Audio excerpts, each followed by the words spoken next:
Hello viewers, welcome back to my channel Jayanthi Nagarajan's world. இன்றைக்கி நம்ம ரொம்ப யூஸ்ஃபுல்லான அவல் உப்புமா ப்ரீமிக்ஸ் எப்படி பண்ணுறதுன்னு பார்க்க போகிறோம். நான் இதை மிளகு அவல் மாதிரி பண்ணி காட்டியிருக்கேன். இந்த ப்ரீமிக்ஸு இதே புளி அவல் மாதிரிலாம் கூட பண்ணுவாங்க.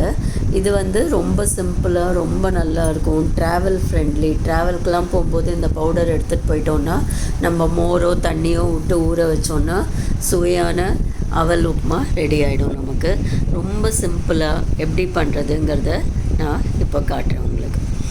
இதுக்கு ஒரு பேன் எடுத்துகிட்டு அதில் 2 கப் கெட்டி அவல் தான் எடுக்கணும்.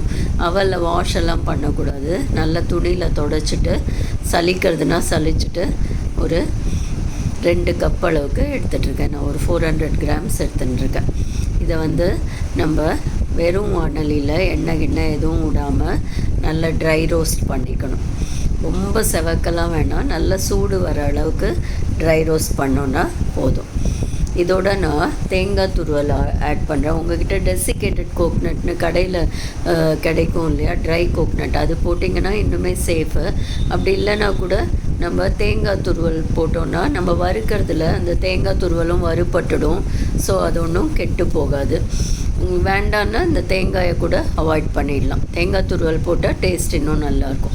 இதோட ஒரு 1/2 டீஸ்பூன் ஜீரகம், 1/2 டீஸ்பூன் மிளகு சேர்க்குறேன். நம்ம ரொம்ப சேர்த்தோன்னா ரொம்ப ப்ரௌன் கலராக மாறிடும். ஸோ நான் கொஞ்சமாக 1/2 டீஸ்பூன் சேர்க்குறேன்.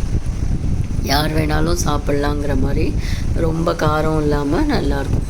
இது இப்போ நல்லா வறுபட்டுடுத்து இதை ஆற வச்சு மிக்ஸி ஜாரில் நம்ம கொரன்னு பவுடர் பண்ணணும்.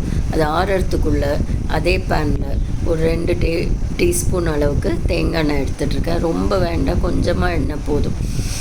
2 டீஸ்பூன் கரெக்டாக இருக்கும். இதில் கடுகு, இதுக்கு நம்ம அவல் உப்புமாக்கு தாளிக்க போகிறோம். இப்போ இந்த தாளிப்புக்காக 2 டீஸ்பூன் தேங்காய் எண்ணெயில், இது மிளகு அவலுங்கிறதுனால தேங்காய் எண்ணெய் யூஸ் பண்ணுறேன்னா. இதுவே புளி அவலாக இருந்தால் நீங்கள் நல்லெண்ணெய் யூஸ் பண்ணலாம்.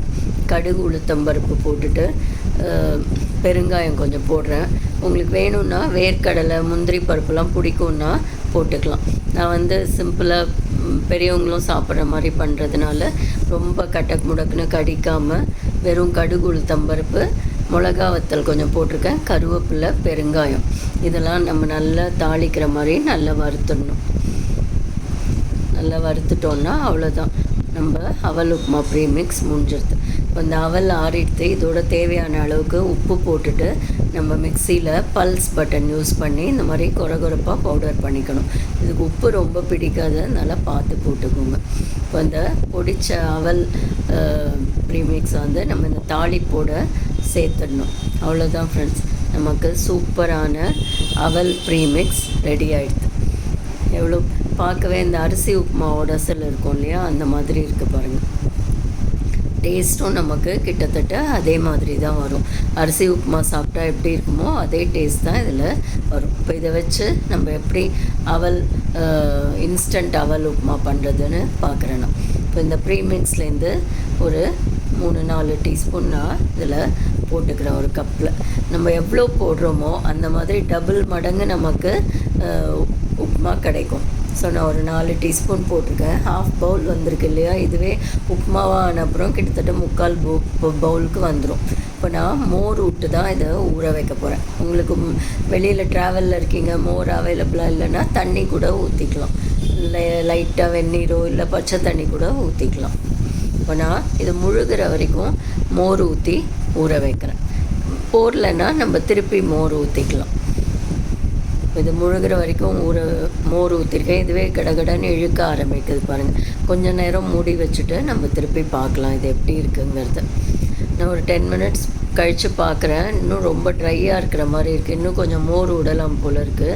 ஸோ இன்னொரு 4-5 டேபிள் ஸ்பூன் மோர் நான் இதோட சேர்த்து ஊற வைக்கிறேன். கொஞ்சம் சாஃப்டாக இருந்தால் தான் நமக்கு சாப்பிட்றதுக்கு நல்லாயிருக்கும். ரொம்ப ட்ரையாக இருந்தால் தொண்டையை பிடிக்கிற மாதிரி இருக்கும். அதனால் நீங்கள் கொஞ்சம் டேஸ்ட் பண்ணி பாருங்கள். ட்ரையாக இருக்கிற மாதிரி இருந்தால் இன்னும் கொஞ்சம் மோர் ஊற்றி ஊற வச்சுக்கலாம்.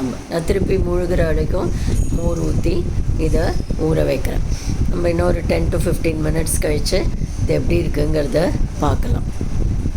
இதையும் ஊறுறதுக்குள்ளே நம்ம இந்த ரெடி பண்ண ப்ரீமிக்ஸை பாட்டிலில் போட்டு நம்ம ஸ்டோர் பண்ணிக்கலாம். நல்லா ஆறினதுக்கப்புறம் ஒரு கிளாஸ் பாட்டிலில் போட்டு வெளியிலையும் நல்லா தான் இருக்கும், இல்லை ஃப்ரிட்ஜில் வேணாலும் வச்சுக்கலாம். உங்களுக்கு தேங்காய் போட்டுக்கோம் டவுட்டாக இருந்தால் ஃப்ரிட்ஜ்லேயும் வைக்கலாம்.